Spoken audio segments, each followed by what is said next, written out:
El segundo precepto que hay que tener en cuenta para entender hacia dónde va el liberalismo es que el espectro de esta teoría política y de esta práctica política estará cada vez más relacionado con la posibilidad de esbozar un proyecto para el bien común que pueda resolver los problemas que devienen de la creciente fragmentación de la vida social. El hiperindividualismo que ha informado al espectro político de las sociedades occidentales en los últimos tiempos se basa en un pluralismo de identidades e intereses que termina por diluir los lazos de solidaridad que son necesarios para crear un proyecto para el bien común. Las vicisitudes que afectan al mundo moderno no llevarán necesariamente a una erosión definitiva del liberalismo como elemento ordenador de la vida social de Occidente. Por el contrario, el liberalismo sobrevivirá, pero enmarcado de acuerdo con los intereses de las mayorías. Kant introduce la idea de leyes naturales universales para entender la progresión de la historia, trazando una trayectoria lineal que se apoya en el efecto positivo que el libre albedrío tiene sobre las acciones de los seres humanos.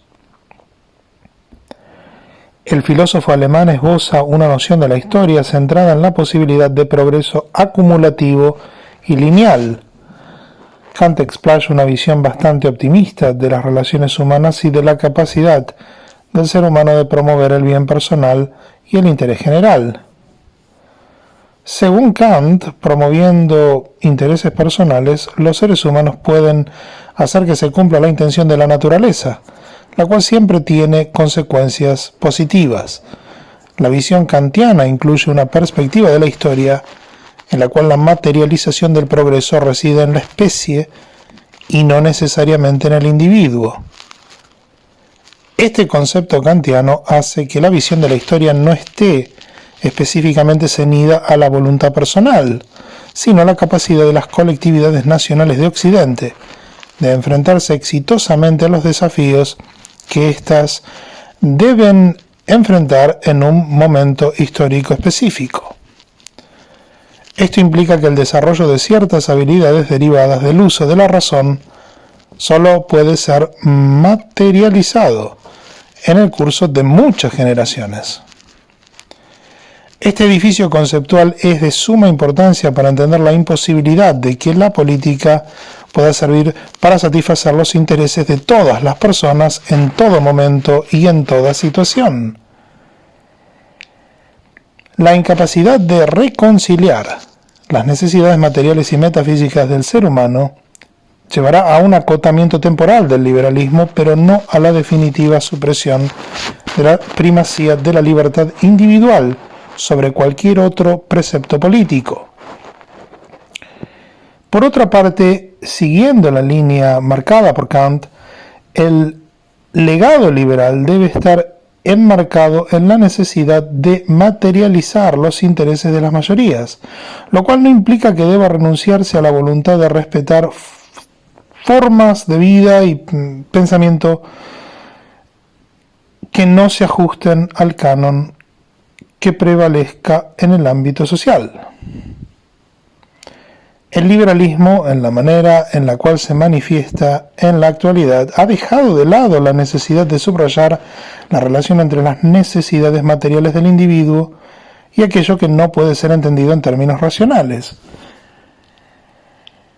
La modernidad logró mejorar la condición material del ser humano, pero reduciendo su relación entre lo material y lo primordial. La confianza en la ciencia como nueva religión secular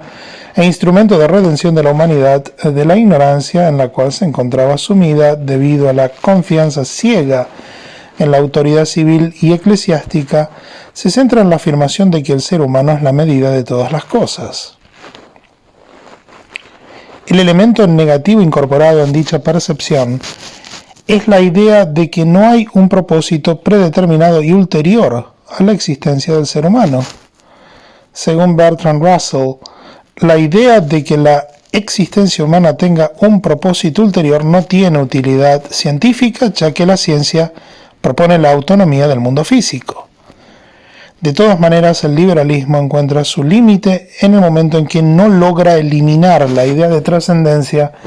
en el vocabulario usado para referirse a los aspectos más íntimos de la existencia humana y de la vida del individuo en la sociedad.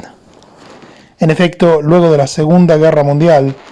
empezaron a surgir movimientos de desarrollo humano que intentaron potenciar las facultades intelectuales y psicológicas del individuo desde una perspectiva racional, aunque invocando a una cierta relación con lo mítico y arcano. De todas formas, la industria de la autoayuda y las tendencias emanadas del movimiento de la nueva era, las cuales intentan lograr algún tipo de reconciliación entre lo material y lo metafísico, legitiman las relaciones económicas que existen dentro del modo de producción capitalista. Este fenómeno tuvo como consecuencia el establecimiento de una conciencia política que tiene como objetivo la crítica continua a instituciones tradicionales como la familia, la cual, desde una perspectiva hegeliana, sirve para morigerar los efectos negativos producidos por una visión economicista de la vida. La crítica que se ejerce sobre las instituciones tradicionales tiene como propósito promover la autorrealización de la persona, la cual se contrapone al sentido de autoabnegación exigido por el ordenamiento burgués de las sociedades modernas impuesto a partir de la Revolución Industrial. La familia, el matrimonio y el reparto de roles que esto supone para mantener relaciones sociales estables se ven como obstáculos a la búsqueda permanente de la felicidad del individuo. La creciente atomización de la sociedad civil se juxtapone a un sentido inmanente de la realidad, basado en actos supremos de fe que están totalmente desligados de una concatenación entre pasado, presente y futuro. En las sociedades occidentales, estos actos supremos de fe se manifiestan en la devoción hacia causas de justicia social, por ejemplo, y en relaciones de codependencia con ciertos fenómenos experienciales promovidos por la industria de la nueva era, los cuales reemplazan a las formas de culto trascendental de las religiones monoteístas en muchos casos. Estos fenómenos experienciales de masa basan su legitimidad en una noción inmanente de redención espiritual. No hay sumisión hacia una verdad que trascienda la capacidad del entendimiento del ser humano acerca de lo que lo rodea. El individuo occidental busca vivir en un presente eterno, lo cual origina una sacralización de sus necesidades materiales. Este proceso de inmanentización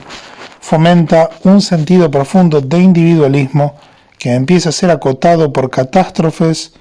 como las que estamos enfrentando en estos momentos, la cual vuelve a poner en evidencia la necesidad de no olvidar el sentido trágico de la vida, parafraseando a Miguel de Unamuno.